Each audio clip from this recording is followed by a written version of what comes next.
Hi everyone, Tracy-Ann here. I just thought I'd, excuse me, got a frog in my throat today. I just thought I would come on and talk about this warm-up that I was doing.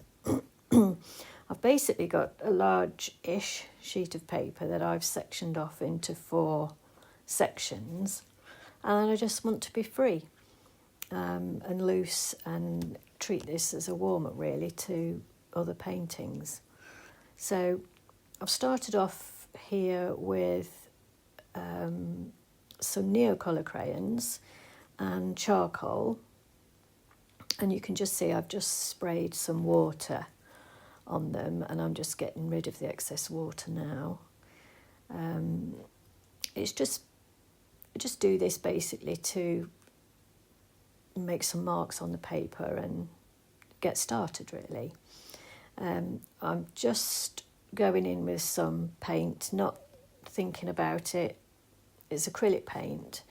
I'm just wanting to be loose and expressive and get these and start off with these first layers. This is actually my favourite part of the process, to be honest.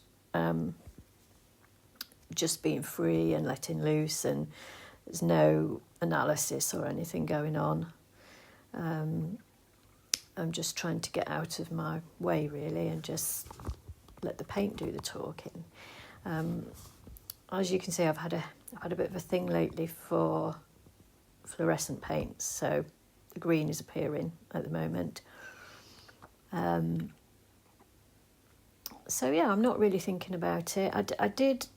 The only thing I was thinking with the colour palette on this one was I wanted to stay on the cooler side initially. So I'm sort of sticking to blues and greens, and I think that was either dark green or black that I've just put on. And now I'm just wetting the paper again and rubbing in and taking off some paint. Not really thinking about it, just going with the flow really.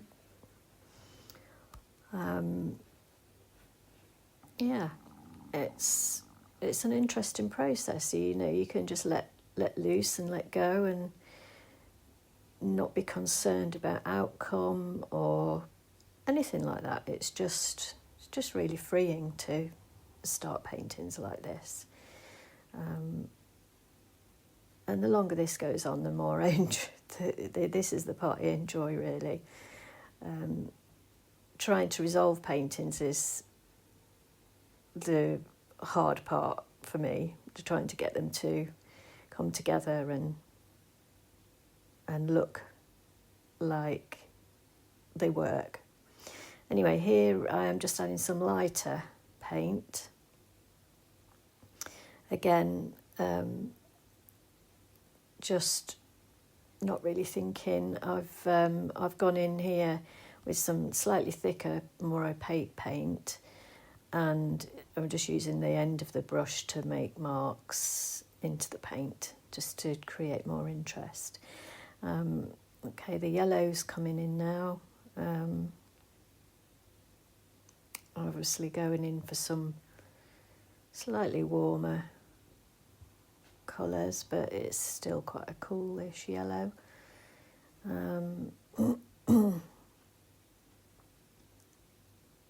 now I'm using a rigger brush here with some black, just to get some variety in lines and thickness, and a little, just trying to get a little bit of expression going on within the painting.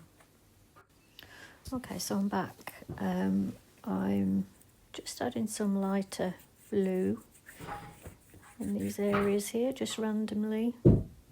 Quite reasonably thick paint. Obliterating quite a lot of what's under there at the moment. Looking pretty ugly. Now I'm just putting some watery paint on top. It's almost like a glaze, and then I'll go through it and start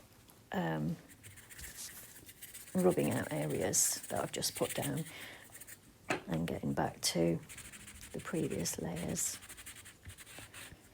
And I do tend to do this quite a lot in my paintings. Please let me know if you prefer silent videos. I'm quite new to YouTube, so you know, if you prefer them to be silent, please let me know in the comments.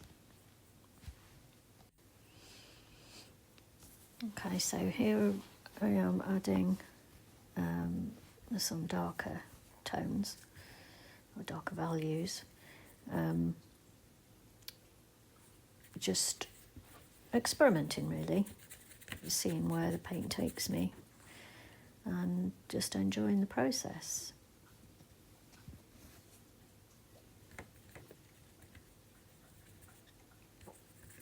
Oh, that's quite a watery,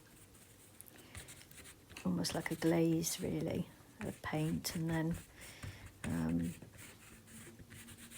I do often like to go in with a paper towel and rub out, or just try and get down to the underlayer and let that peek through the other layers, the upper layers.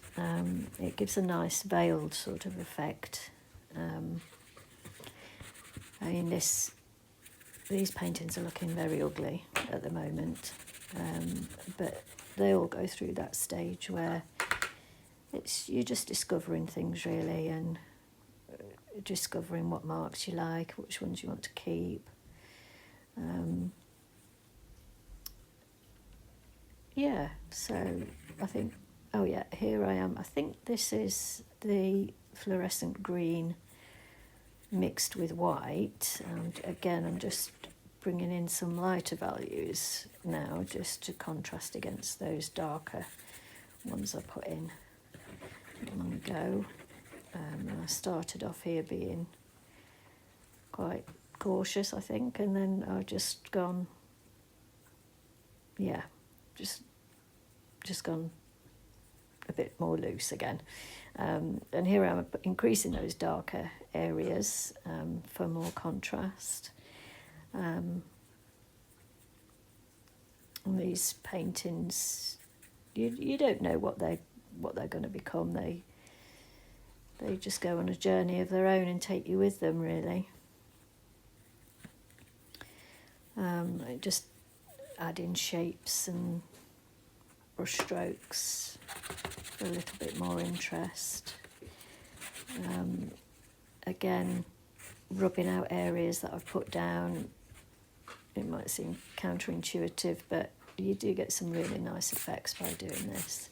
Okay, so the next stages of these paintings I'll upload on another video. If you've got any questions, please ask in the comments, and thanks for watching.